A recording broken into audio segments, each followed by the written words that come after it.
Lost.DIR 99% মানুষই এটা জানে না যে Lost.DIRটা কি। আমিও কিছুক্ষণ আগে এটা জানতাম না যে Lost.DIRটা আসলেই কি। আমি অনেক তথ্য নেওয়ার পর বুঝতে পারলাম যে Lost.DIRটা আসলে কি এবং Lost.DIR-এর আসলে কাজটা কি। Lost.DIR আসলে কি করে, কি কাজ করে Lost.DIR-টা অনেকটা গুরুত্বপূর্ণ কাজে লাগে।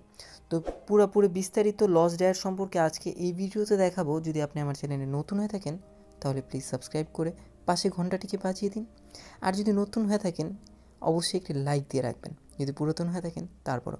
আর ভিডিওটা কেমন লাগলো সেটাও আমাকে কমেন্টস বক্সে জানাবেন। তো প্রথমে বলেই Lost.DIR-টা আসলে কি। Lost.DIR-টা হলো আমরা কম্পিউটার অথবা মোবাইল ফোনে আমরা কোনো কিছু যদি ডাউনলোড করি, অর্থাৎ যদি গুগল ক্রোম বা গুগল মজিলা ফায়ারফক্স বা গুগল প্লে স্টোর হতে পারে। সাপোজ আপনাদেরকে দেখাই, আপনারা একটা প্লে স্টোরে ঢুকে কোনো একটি অ্যাপ নামাচ্ছেন। সাপোজ গেম লিখে আপনি সার্চ করলেন, গেম লিখে সার্চ করে যে কোনো আপনি একটি অ্যাপ নামাচ্ছেন। অ্যাপটি নামাতে ইনস্টল করলেন, ইনস্টল করার পর আপনি দেখলেন যে আপনার এই অ্যাপটা 50 MB ডাউনলোড অলরেডি হয়ে গেছে, বা আপনি MB দিয়ে ব্যবহার করছেন বা 50% এটা নেমেছে। নামার পর এখানে দেখতে পাচ্ছেন যে MBটা আছে, এটা হলো 68 MB। এটার মধ্যে দেখতে পাচ্ছেন যে 50 MB নেমেছে। তো এই 50 MBটা যদি আপনি এখন যদি এটা কেটে দেন, এই গেমটাকে যদি আপনি পুরোপুরি কেটে দিলে বা এখানে যদি ক্যান্সেল যে চিহ্নটা আছে, ক্যান্সেলটার মধ্যে ক্লিক করে দেন, ক্যান্সেলে ক্লিক করে দেন, অথবা আপনার ইন্টারনেট কানেকশনটা অফ হয়ে যায়। এখান থেকে ইন্টারনেট কানেকশনটা আপনার অফ হয়ে গেলে কি হবে, তখন এই গেমটা আপনার ওই Lost.DIR-এর মধ্যে সেভ থাকবে। এই Lost.DIR-এর মধ্যে আপনার এই গেমটা এখানে সেভ হয়ে থাকবে। তারপর আপনার যদি যতটুক থেকে ডাউনলোড হয়েছে, তারপর থেকে আবার ইন্টারনেট কানেকশন অন হলে বা অন করলে তখন এখান থেকে আবার এটা Lost.DIR-এর মধ্যে থেকে আবার ওই বাকি অংশ থেকে আপনার এটা ডাউনলোড হওয়া শুরু হবে।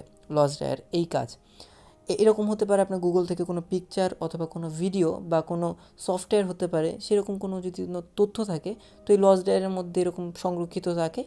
তারপর আপনার যদি পুরোপুরি ডাউনলোড হয়ে যায় তখন Lost.DIR একদম এমটি হয়ে যায়, অর্থাৎ খালি হয়ে যায় এবং Lost.DIR-টা ফাঁকা হয়ে যায়।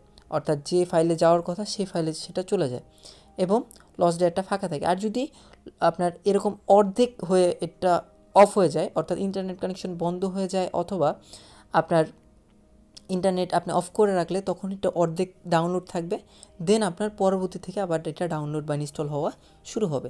এই হলো Lost.DIR-এর কাজ। অনেকেই জানতেন না, আজকে হয়তো বিস্তারিত বুঝতে পারলেন। আর Lost.DIR-টা আপনার যদি এরকম সমস্যা থাকে, Lost.DIR-টা না কাটাটাই সবচেয়ে বেটার হবে আমি মনে করি। Lost.DIR-টা কেউ কাটবেন না, এটা স্টোরেজে আছে, আপনার এটার মধ্যে তেমন কোনো জায়গায় নেবে না, সামান্য কিছু kbps জায়গা নেবে, যা আপনার কোনো সমস্যাই হবে না আপনার ফোন অথবা মেমোরিতে।